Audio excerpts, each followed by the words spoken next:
Brothers e Tale of Two Sons. Perché dovresti giocarci?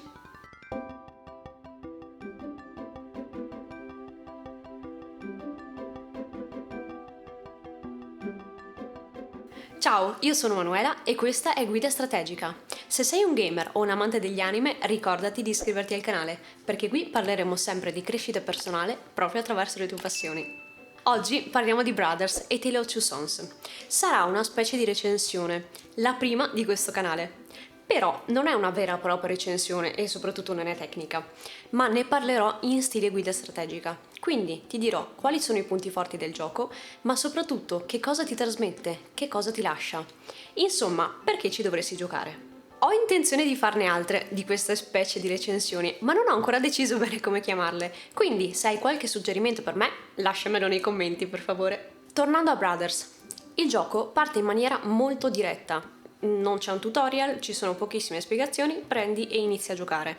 In sostanza, tua madre è morta, tuo padre è lì e quindi tu e tuo fratello lo caricate su un carretto e cercate di portarlo dal medico del paese. Il medico vi indicherà un punto sulla pergamena che voi dovrete raggiungere per andare a prendere la cosa che servirà a salvare vostro padre. E questo è l'incipit. Non perdiamo altro tempo e vediamo subito quali sono i 3 punti forti del gioco. Il primo punto forte è la comunicazione.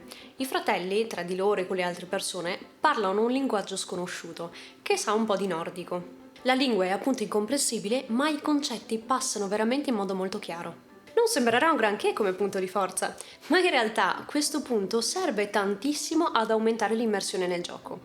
Infatti, senza parole e solamente ascoltando i suoni, i concetti passano in maniera molto più rapida e molto più veloce nella nostra testa. E questo ci proietta direttamente nel loro mondo. Nel nostro mondo la tecnologia si è sviluppata tantissimo e questo ci ha portato a ridurre di molto le conversazioni faccia a faccia. Ci siamo distanziati e quello che rimane sono proprio le parole. E quindi è interessante vedere come la comunicazione verbale, che è davvero così importante, non è sempre davvero necessaria. I concetti possono passare lo stesso, non c'è per forza bisogno di una parola, ma basta un gesto, uno sguardo, un'azione, un movimento. Questa è la prima cosa che mi ha lasciato Brothers, la sensazione di dover dare molta più importanza all'aspetto non verbale, a tutto ciò che sta dietro alle semplici parole. La seconda caratteristica molto bella di questo videogioco è che hai la possibilità di guidare entrambi i fratelli, contemporaneamente. Con una mano muovi uno e con un'altra mano muovi l'altro. Questo sembrerebbe fatto apposta per il co-op, ma non è affatto così. Infatti Brothers è la storia di 2 fratelli, è da giocare in modo cooperativo, ma vi consiglio di giocarlo da soli. All'inizio guidare 2 persone contemporaneamente sembrerà abbastanza complicato e a volte ti si incastrerà anche il cervello, però in realtà d'altra parte i comandi sono ridotti all'osso, gli enigmi sono molto semplici e i checkpoint sono ovunque. Quindi questo ti permette di godere in tutta tranquillità la stranezza e la bellezza di usare entrambe le mani contemporaneamente per guidare 2 personaggi diversi.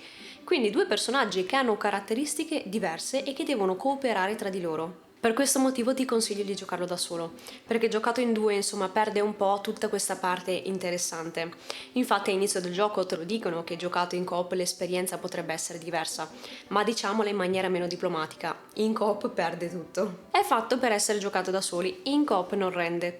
E te lo dico io che sono il tipo di persona che tende a condividere un po' tutto con le persone che ama. Ma non per forza tutto va sempre condiviso. Infatti ringrazio profondamente mio marito che a un certo punto si è stancato di giocare e ci ha detto senti, continuatelo da sola. È importante che ognuno si ritagli i propri spazi e i propri momenti di solitudine.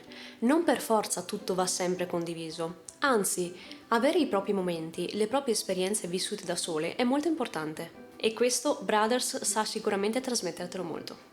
La terza bellissima cosa di questo gioco è che è sì una fiaba, ma è una fiaba realistica.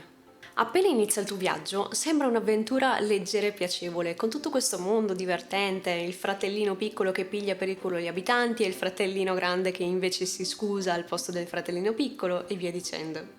È tutto molto confortante e ti senti chiuso in questa bolla di sicurezza, perché infatti se ti sporgi da un burrone non cadi, i salti vengono fatti in maniera praticamente automatica, se ti ritrovi sospeso nel vuoto vai a cuor leggero perché tanto il checkpoint sarà sicuramente 3 secondi prima.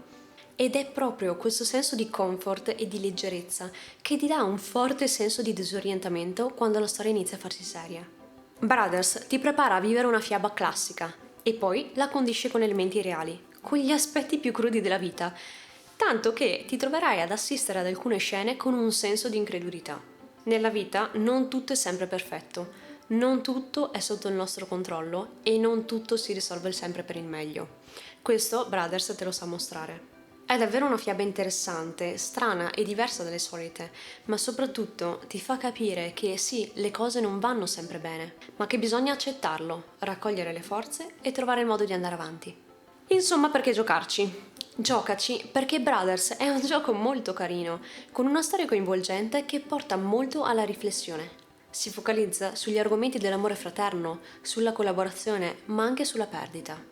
L'ambientazione è molto bella e varia, le colonne sonore sono leggeri e non invadenti, però ti aiutano ad entrare un po' in quel mondo. E insomma, non è un capolavoro ed è anche molto breve, quindi comunque ti consiglio di prenderlo ad un prezzo scontato. Però è un viaggio divertente, capace di entrare nei ricordi e di lasciare un segno. Quindi che ne pensi? Entrerà nella tua wishlist o no?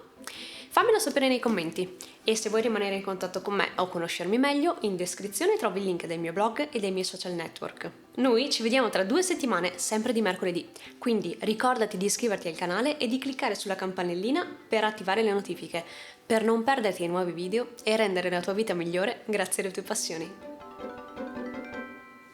Lilay Ibu? Kaya? Oh.